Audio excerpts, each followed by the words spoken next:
Hey guys, we are back for a somewhat special podcast, and I'm here with Patty and Jeremy. Super special edition. That makes Jeremy mad. Well, I think I it mean, makes us all mad. yeah, we're all a little bit irritated. Spoiler alert: we're pissed. Uh, here's I the mean, deal. me not so much, but Yeah, Pissed about a game we don't even play? See, I'm it's not mad true. for my friends. well, I haven't. I keep saying it. I ultimately keep coming back to 40K, but anyway. So what we're talking about today, and we're going to get a little more specific on a bit of news. We're recording this on June 8th, and just so you guys have the setting, we're talking about the announcement by the Bugeater GT to ban Aeldari in their upcoming GT. So I'm going to throw the screenshot in, but directly from their Facebook page. They are saying 40K Bugeater GT update with the upcoming release of 10th. We wanted to send out a quick announcement as we're getting a lot of questions about which edition we're using. If the points and data sheets are available for digital download or on or before June 16th, we will use 10th edition rules. If that happens, we will make another announcement shortly after in regards to lists, due dates, missions, etc. Also, following the precedent from the community and other events in the past, I don't know what the hell that means. They're specifically talking about the fact that I believe it was the big tournament that happened in February. They banned the Votan because the Votan was broken and they needed an FAQ or a points update because some of the units were super undercosted for what Just they did. disregard my $1,000 of plastic crack purchase. Right. So, also following the precedent from the community and other events in the past, we will not be allowing Aeldari at our event until GW releases a FAQ errata for them.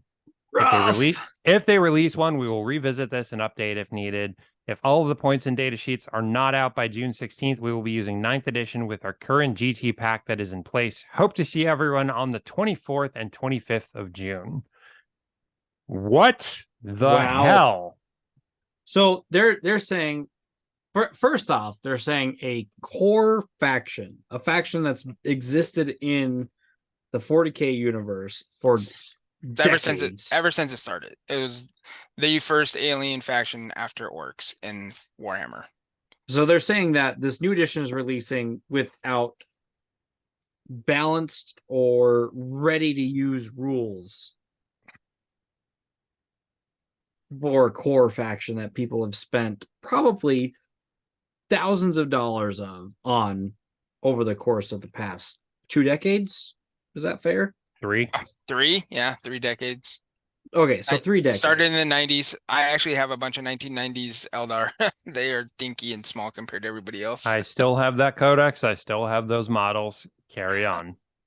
And so here comes up one of the first, would you say high stakes tournaments of this new edition? It would be the first tournament for this edition because it is on the launch day of the edition. The 24th is the day the box set actually becomes officially available in store. And so when again does the tournament happen? The 25th and 26th. Yeah, 24th and 25th. So the Saturday and Sunday as the game comes out. As of okay, so this, why not? First off, my first question is somebody who doesn't play this game, who doesn't play 9th edition or 10th edition.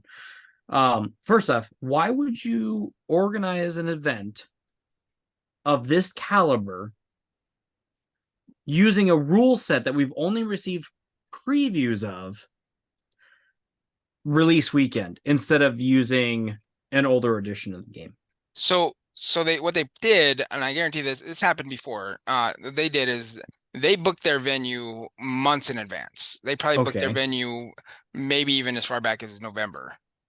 Because they have to book it that far out to get the best prices, and then they need to know how many people they need to get in, so they need to push how many tickets they need to sell. That all boils down to like how long in front. Like right now, I'm in the planning committee for the Kings of War big major tournament coming up here, and it's a year out, and we're already getting our venue. We're a year out, and we're already paying for our venue. Okay, fair enough. And an edition change isn't always seen, and you don't know exactly what weekend is going to happen. Right. So unfortunately, they booked it for the day that the new edition launches. Now, generally what happens is when you get a new edition to the launch, the product stops selling. People don't want to buy anything until they know it's going to be good for that new edition. I'm not going to go out and buy 3 Riptides and then I get the new book and I can only run 1 Riptide. Hint, hint, Games Workshop 7th edition to 8th edition did that to us. So people tend to stop buying. So to get people like, oh, well, here what if I start losing people don't want to come to my tournament because now we're running 9th edition instead of 10th edition. People start canceling, and then I start losing money for my tournament that I'm banking on to be able to pay for my venue. So I have to go with what my crowd wants. So if the majority of my players want to play the new edition, then hey, and if everything's ready for the new edition to be out, we're going to run the new edition. This isn't the first time this has happened. I've actually, when I believe it was when 6th went to 7th, I was going to, it might have been the Alamo GT or it might have been the Texas Open. I can't remember.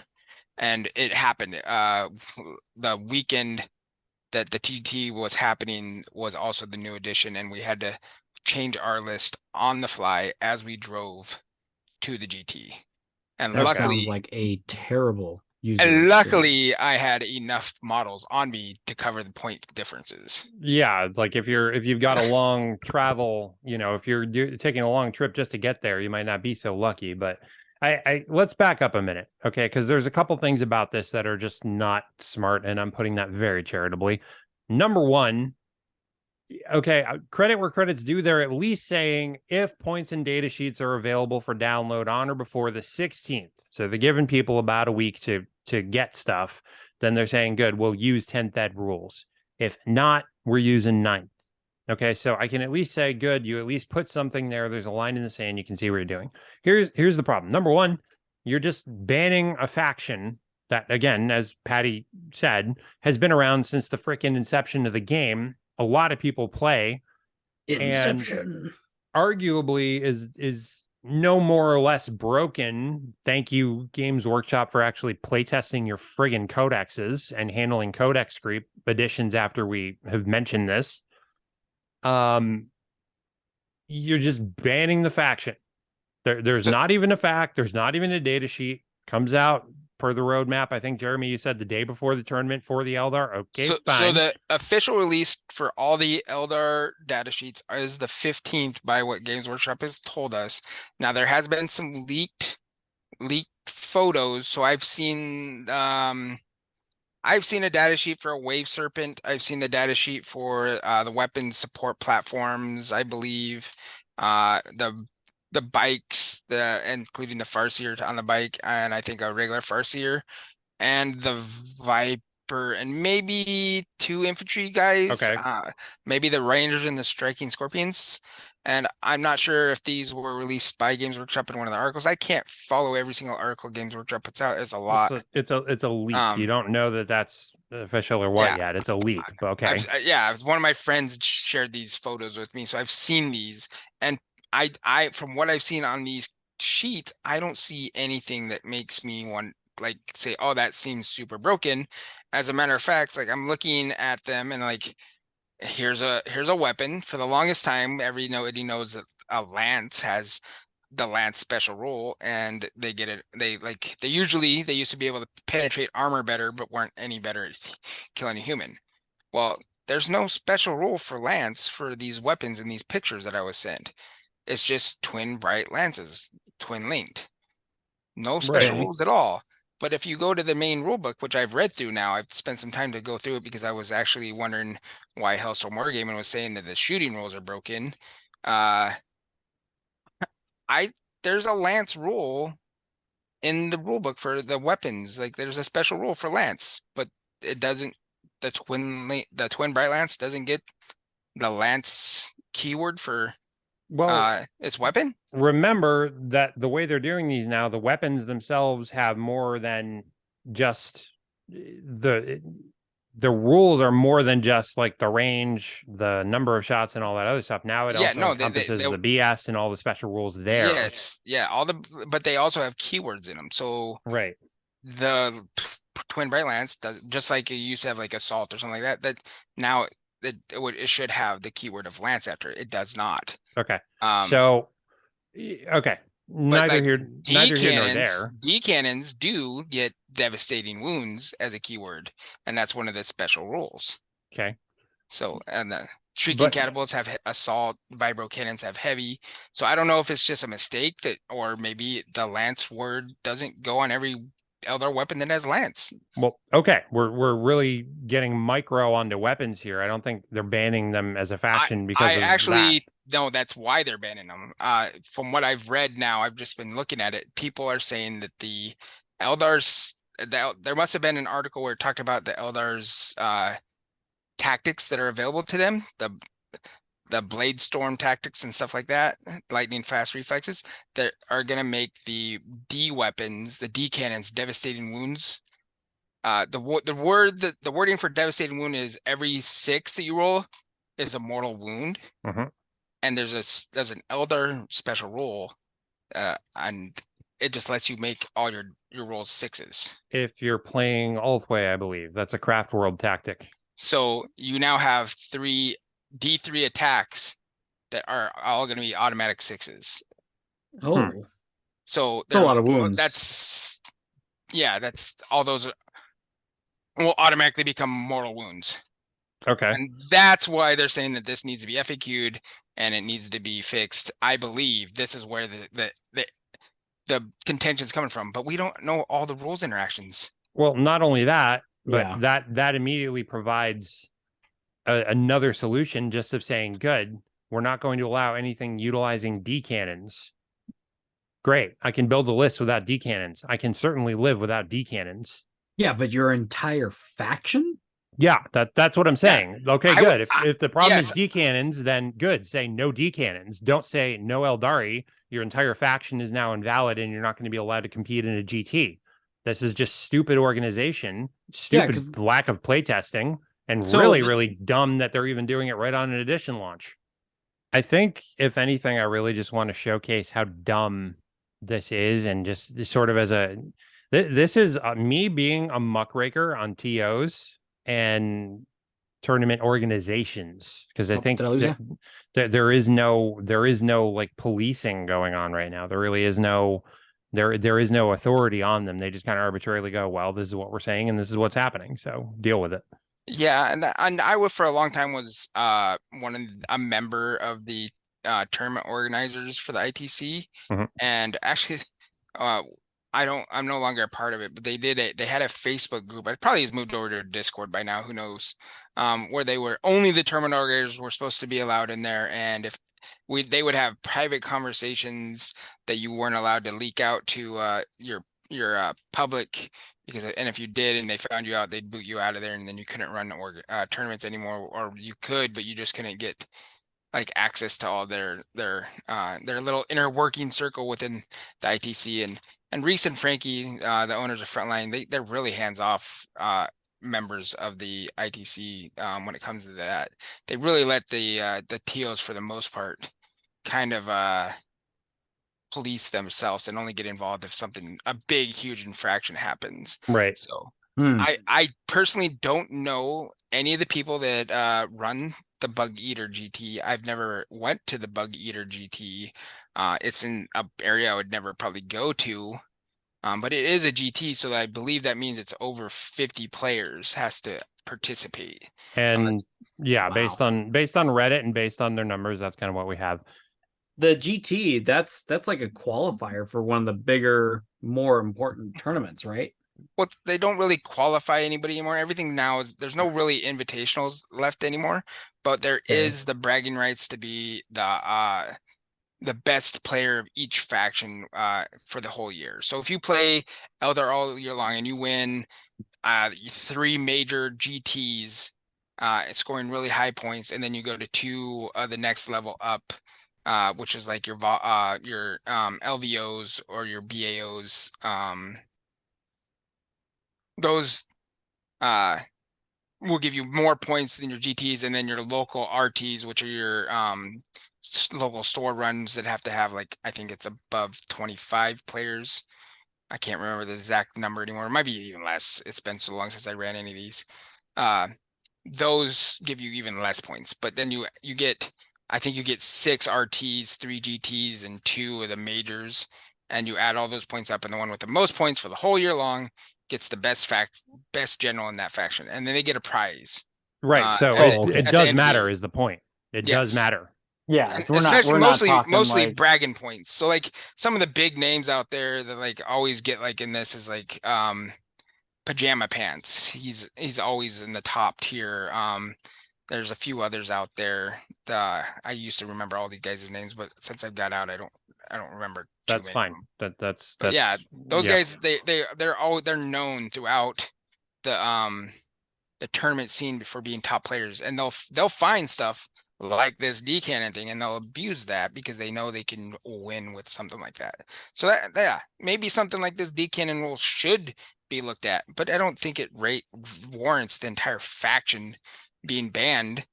Exactly. And if you think it does, then maybe you should not run it for 10th edition, no matter what your players are saying.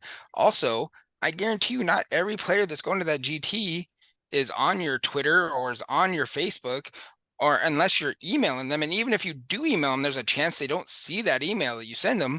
So they're going to come with a list for 9th edition, not prepared for 10th edition, unless someone tells them, and they're going to get there. And then they're going to have to figure out how to build a list before that game starts. And hopefully they have enough models, or they have another faction if they come with Eldar.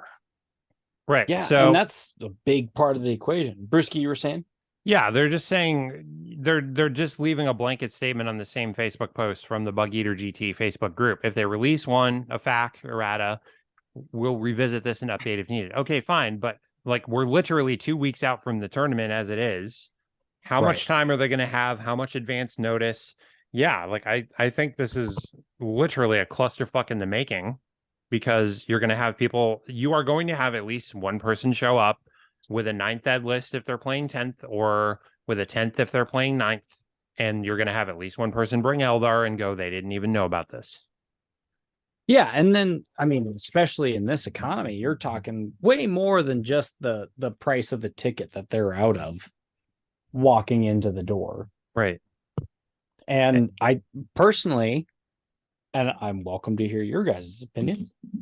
Personally, I think if you're going to have a tournament on the weekend of the release of a new game or the new edition, you know, if it was like a brand new game, no one's ever played it before, and you're like, we're going to do just a non-competitive, just for fun, but, you know, super tight rule set release tournament, I'm down. Like, I'm super for that. But for a long time game, like 40K, just play 9th edition.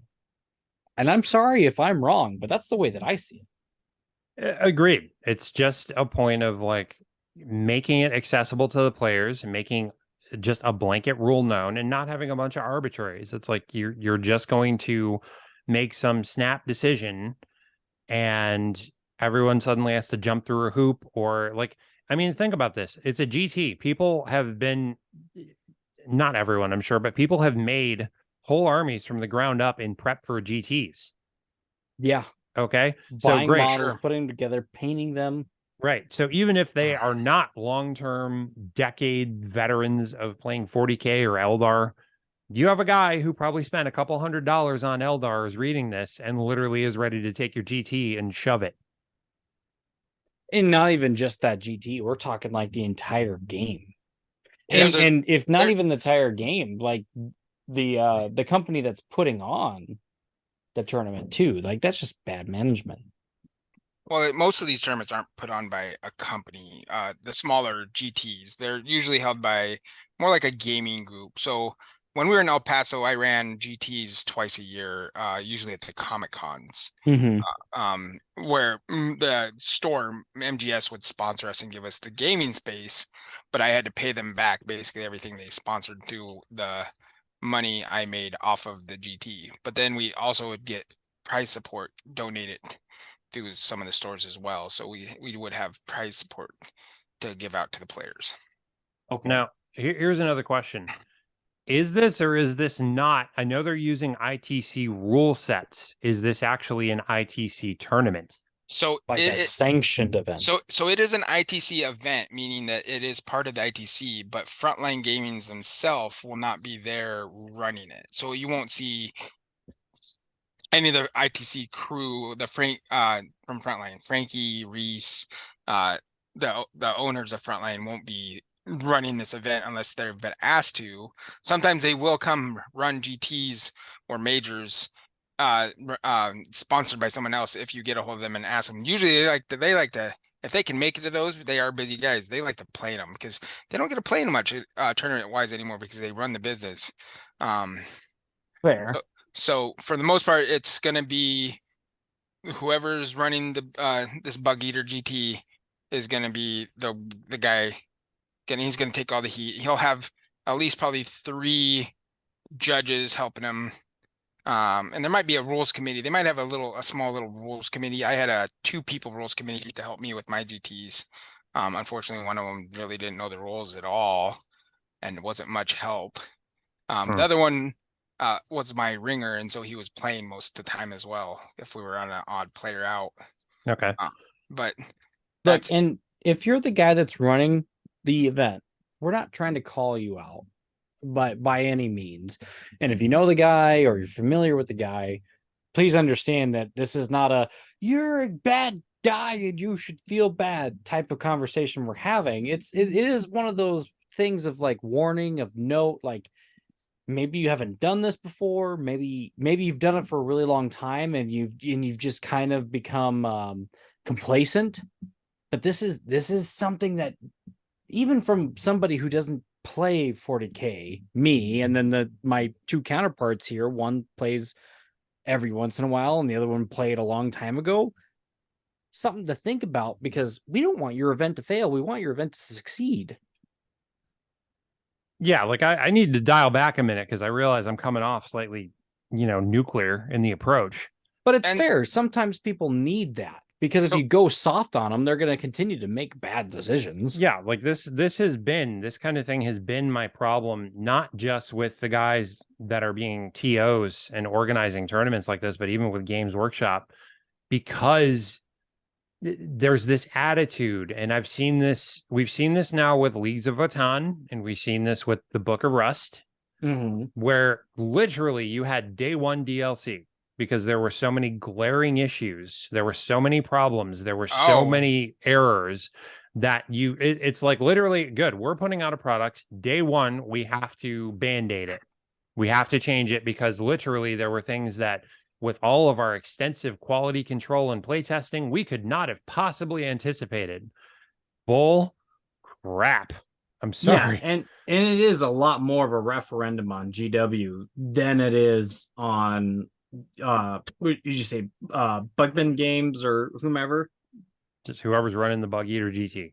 Bugeater. Okay. So whoever's running Bugeater GT, it's like, again, please don't take this personally. A lot of the blame is on GW for, first off, releasing an edition where the players find such excessive problems with the rule set that it would impede on your event. Like, poo-poo on them. And I have no problem voicing a very direct and negative opinion on a company like GW. I think anybody who's listening could probably even agree on that.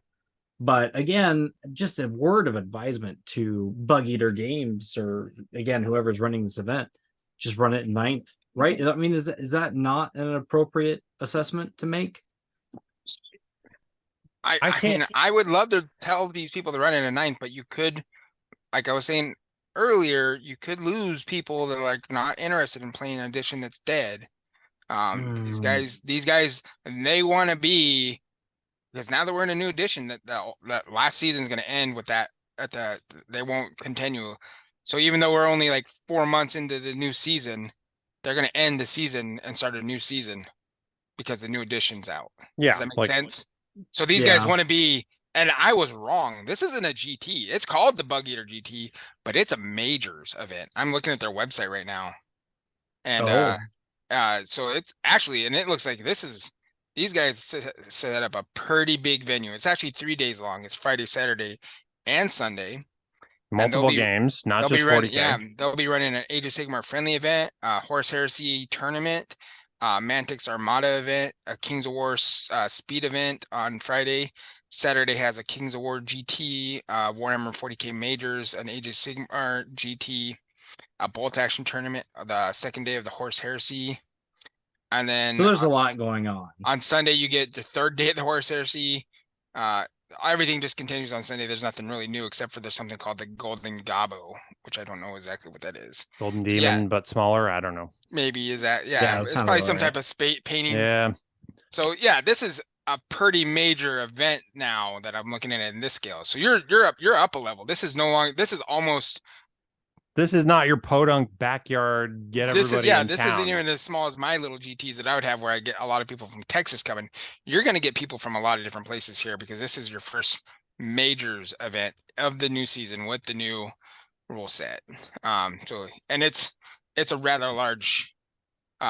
It's going to need a rather larger area. It's going to need a convention center size area. It's you're not going to be able to put this in any type of store that are out there. Most hotels won't even have an area big enough to host all these event this size unless you're using multiple different conference rooms. All right. So that's a huge difference on what we're looking at now, you know. So yeah. So being devil's advocate for a minute, okay, fine. So the organizers couldn't necessarily predict when 10th was going to drop exactly in terms of the rules and releases. Okay. Credit, bonus points, whatever. But still, dropping a whole faction, not even really explaining why. And the majority of the feedback I'm seeing on Reddit and Facebook is like, what are you thinking? Like, nah, come on. Yeah, no, all I saw too on Reddit, or not Reddit, but on Twitter was people like, why? I don't know if they're asking why they're banning the Eldar or why they're switching to 10th edition so fast. I'm not sure where they're coming from with these. The angle being some people are definitely on the ban with like, why are you banning this? Because the edition's not even out. We don't know everything about it. So a lot of them are in the same boat as us. Yeah, and it's like, okay, good. Okay, let's look at this from the other angle. The Leagues of Atan, obviously, we saw the rules as they were being previewed. We saw what those the Hekaton land fortress was going to do. We saw what the weapons. We saw how command points were affected. You know, it was very clear that this is a very different army that was going to play very differently to everything else out there. Okay, good. Right there, you have the substance of the reason they weren't being allowed. You have the reason for them being banned, and people could actually go, yeah, we agree with that. It's pretty broken. And if I remember right, that actually didn't get banned before it was actually came out. They actually let it come out. It went to a tournament. They saw how broken it was at that tournament, and for the next tournaments, it was when they were like, no, we're not going to allow this. It was a little. There was all you had before were the previews. And it wasn't the official rules, but they were telling you exactly how they worked. And specifically, I forget what the hell it was, but specifically related to command points. That was the biggie, as I remember. And they still did the tournament. They still did the rollout. And then that's when you saw the backlash and saying, good, we're not allowing these. We're not using these. And it was a tournament in Germany was the first one to ban it. Yeah. So that way, when you actually had some reason to do it, something that was actually solidly like, good, this is the rule, this is what's being released. Okay, fine. But we don't have that. We're not even sure which edition they're going to run. And they're just blanket saying, okay, good. We have a tournament right now, a major GT that's just saying no Eldar. We might run 9th. We might run 10th. No Eldar. Okay, fine. Well, great. There's no rules basis for that. There's no reason to do that then. You're just basically saying Eldar are broken. We aren't going to run them. Yeah. Again, that's just where I have the biggest problem. Like, so, I mean, the last tournament that I went to was for War Machine, and it was right at the release of the Infernals. Nobody knew what the Infernals did unless you had the money at the time to order them and you played with them for, I think, like the 2 weeks that they were out before the tournament came around. Man, I tell you what, I was doing well in that tournament until I played against the Infernals. And I was at that point, I was like, oh my gosh, there's like the one guy's list had an answer for all of the cloud cover I brought, all of the tough that I had, basically everything that my Storm of the North Vorka list had. There was nothing that I can counter with because everything that he had just X-nayed my list. And so that was a bad player experience. But I would also feel bad if this guy who traveled, I think he had like a 3-hour drive to get to the tournament. I think you tried to. I think you tried to get me to come over there for that one, if I remember right. So I would have been a 4.5-hour drive for me to be there. Yeah, I did. And I think you ended up being there 2 weeks before the tournament, and there was just no way for you to get the time off by the time the tournament actually happened. Yeah, no, it was a timing schedule. I would have went though. You had convinced me. I actually had pulled out my scorn, and I was willing to give them a try again and watch them lose miserably in third edition. Yeah. So I won my first game, lost my second game. I had a chance at the finals if I won my third game. My third game was against the Infernals, and I got stomped. And again, Jeremy will say that I'm not a very good player. I deserve that. But my second game, I was pretty close. Like I was doing pretty decently that tournament. The third game, no, not a whiff or a prayer. And that's even after looking at the Infernals, having a general idea of what they did on paper. But my God, on the table. Oof. Jesus. Crazy. Yeah, no. That sometimes you just come up against that. I played recently, when the last time I played War Machine was that kind of a matchup. Like I said earlier, I played against the Crucible Guard, and they had an answer for everything in my Croak army. And I had an answer for nothing in their army. Brewski, have you ever played in a sanctioned event or an organized event where you were like, man, that's just a bad feels all around? I played in one small GW tournament for 40K. It was not a GT. It was just store level, couple games going at a time. Pretty simple. I had one really great game. I had one really not great game. More down to my list and my choices and what I ran. So really there was nothing about it. I was playing Raven Guard, and I did really, really well against the Tau army, and I got mopped by a Grey Knight's army, which really wasn't a surprise. Man, 5th edition Grey Knights were brutal. You take the Grey Knights with Inquisitor, the Inquisitor with the bird, the double-headed bird. Codiez, yeah. Yeah, and you'd put Codiez inside a transport so he couldn't be killed, and then you'd put a bunch of guys around him, and then anything that like deep striked in around Codiez, all those units could basically overwatch them as they came in. Well, they did not use him. It was a straight Terminator and Marine list, pretty much. And it was 5th or 6th that, and yeah, I was wiped on the floor. I was dead to a man in like turn 3. So I didn't enjoy it, but yeah, that was how it worked. That's how it went. And it was like great. The Tau guy, it wasn't even that like his army was like shitty or whatever. I literally won because I could outmaneuver him, not because I was more killy and all that stuff. I avoided his big guns. I was using speed and close combat to my advantage. I took key objectives, took out a couple key things. It wasn't like I destroyed his whole army or something. That was just a tactical win. So, yeah.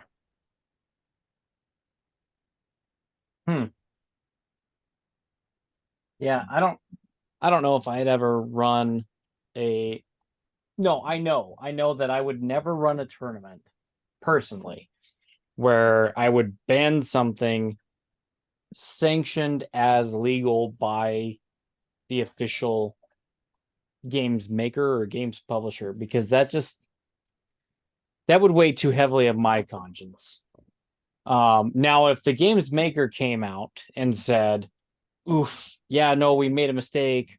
There was a typo, because that happens. There was a typo that made this really strong. That wasn't the intent, and they came out really fast, and they made that point virulently clear. Then yeah, I would say, okay, well, here's Where's your my damn sources. playtesting? Yeah, Where's first your damn off, quality control? Who's your where's editor? where's your editor? Who's your copy guy? But yeah, I mean that's kind of where I would go. Now, as far as we know, GW hasn't said anything to the effect of, "Oh shoot, Aeldari are broken. Please, please take heed."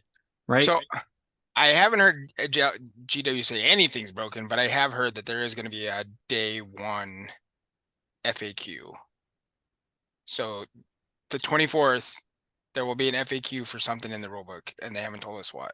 But I've heard 3 or 4 different people have received the preview boxes from GW to do their look-throughs and review them on video have talked about it. So, and I'm assuming those people get a little bit more insider info than us because they have a preview box. And more like 10,000 subscribers. Yeah. Fair enough. Hey, give a like, comment, and subscribe. Help us get those preview boxes, because we're just going to use that opportunity to make your tabletop time better for you. And use those games for Xenos Rampant. Oh no. Okay. Well, we can't say that out loud. That has to be somewhere else. Like on the Savage Brewski show. Oh wait, dang it. Fair disclosure, all right, just so I'm on the subject and just so I can air my lack of grievance here.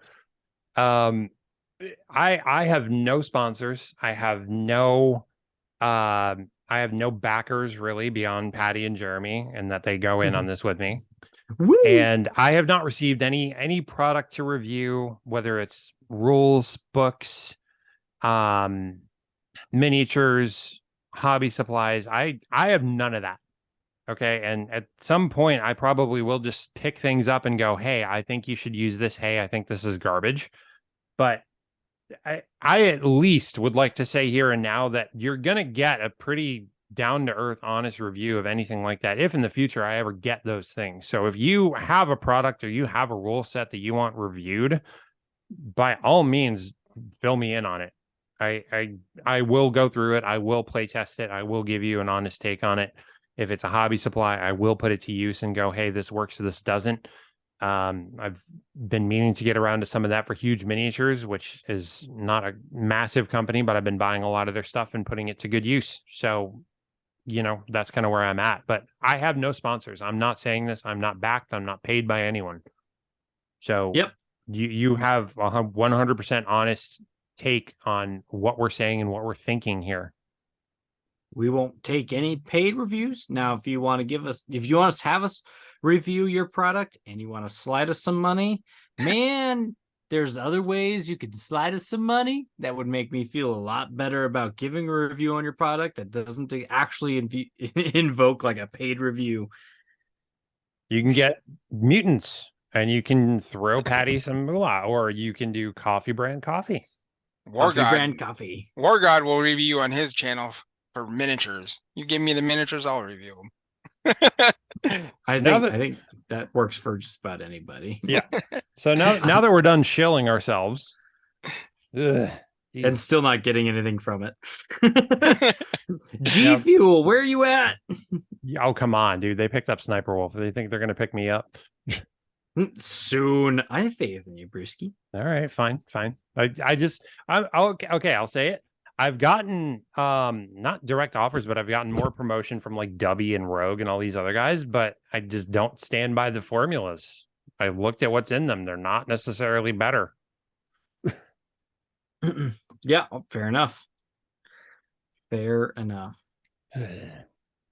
Well, I mean, hey, I really appreciate you guys for sticking around and doing this rant. I know it's not easy. Like we're for the most part, we're pretty positive warriors as far as the tabletop hobby goes. And every once in a while, it's not the choices that we make, but we have to hold the people to account. And sometimes that just means that we're going to say stuff that sounds negative. And if the shoe fits, wear it. And if we're off base, it's totally fine for you to let us know. Like, you guys don't know what you're talking about. You haven't been there. You haven't done that. I'd like to say that, between the three of us, we probably have, because there's a reason why we have an opinion on it. But like I said earlier, if we've just gotten so complacent that, maybe we forgot what it's like to be in those shoes, please let us know. We'd like to amend any of the points that are made here. We'd like to say sorry to the people that we've, said bad things about. Again, it's not like we're being openly disrespectful, except for you, and you know who you are. Yeah, Terry. Yeah, Terry. And Terry, we'll open the bridge if you want to just, say sorry. Just leave a comment and a like. But anyway, yeah, this isn't like a road that you can't travel back from. And if we're wrong, then we're wrong. Let us know.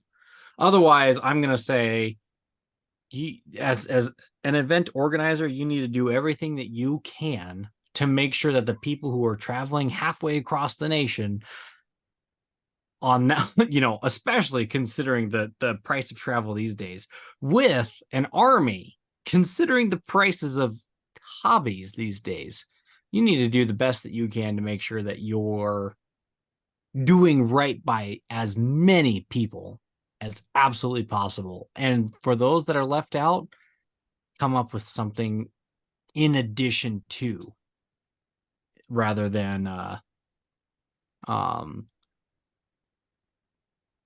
what's the word I'm looking for? Alternatives. You know what I mean? Like in this case, like, hey, we're gonna play 10th edition. Unless 10th edition sucks, then we're gonna play 9th edition. No, you need to come up with those things months in advance, regardless of whether a new edition comes out. And you guys can disagree with me if you want. I'm gonna sum up, and I'm just gonna say, number one, yeah, I have a viewpoint, I have an opinion. So does Patty. So does Jeremy. We're putting those out there. Okay. If you disagree, we have the balls to do so. If you disagree, if it really bothers you, like, by all means, I'm not going to question why you unsubscribe and don't, thumbs down the video and go find someone else and say Brewski's just a bunch of haters. Like, okay, fine. We disagree. That's fine. But at least tell us, right? Right. But beyond that, and just summing up, like, good, here's the main points. Obviously, this is a game. It is not perfect. The organizers of tournaments are not perfect. The system is not perfect. But looking at the gross, glaring situation we're confronted with here, where there's this loosey-goosey statement of, we might use these rules, we might use these other rules. And by the way, this whole faction's not going to be allowed. Okay, I've just got two things to say. Number one, if you're organizing tournaments, you better have something figured out for this that's a bit more concrete for people that are going to spend hours and hours and hours and hours of time, hundreds of dollars, and arrange their lives to come be part of it. Then we might do this, we might do that. Please stay tuned. And if you're making a game, this is more at Games Workshop. Good. You actually need to knock off this system of constant one-upping every time you release a rule set or an army or a codex. And you need to playtest with the quality of your product in mind. The idea of day one DLC and just, we'll just bolt on rules. We'll just update this. We'll just update that. We'll come up with something every couple of months is not okay. I'm not okay with it, at least. Someone else may be. That's totally fine. But I am not okay with the idea of a low standard of quality of a product that results in this kind of situation. Agreed. Why is, if we go on the assumption that these guys are right, why are Eldar so overpowered that they can't even be in a tournament? They're a faction in your game. They've been in the game for a long time. The basic gist of how they work and what they do has not realistically changed. We don't have all kinds of psychotic new weapons and crazy new units. that they literally are like the Power Rangers fighting Fred Flintstone. So that's my spiel. That's my rant. Yeah. And even through the course of the rant, there was the stipulation, like, they've been around for a really long time. I don't think there's, I don't, you get to a point where you're so big that there's not an excuse. You have so many people in your corner that are helping you get this game right and such that I'm sorry. There's you have the money to afford the playtesters, to afford the editors, to afford the proofreaders. This is Game Workshop. What's playtesters? Right. Anyway, for anyone who stuck around to listen, thank you. Bugeater games or Bugeater tournament, whatever you are. Good luck to you in your event. I wish you the best. I hope that you have great reviews. I hope that it goes off without much drama. I hope for the best for the event, for the players and the event itself. I mean, I hate to see small events, even though this is a rather larger one. I hate to see them fail for sure. And I want this event to go off without a hitch. It's unfortunate that they scheduled it for the same weekend of launch. Can't do much about it when you're that far out, I'm sure. So good luck, guys. I hope you don't get too much hate on this. I might have sounded like a dick, but I feel you. I know where you're coming from because I've been there, I've done it, ran lots of tournaments. So good luck for sure. Yeah, I think we'll call it there. And again, I am pretty much going nuclear to some degree on this, but again, to err is human. Okay, fine, but let's do something about it. And that's the whole point of this. Take it to heart, take a listen. If you agree, if you disagree, if you have another take to add, put it in the comments. Someone is going to read this. Someone might actually get something out of it, and that's your way of shaping your hobby and getting your voice heard. So be heard, use your voice, use your spaces, and just make a point of speaking up when you feel like something's off, like we're doing here. Good night, everybody. Thank you. There's one perfect tournament organizer. His name is Patty Cakes. Bye, everyone. Good night, people.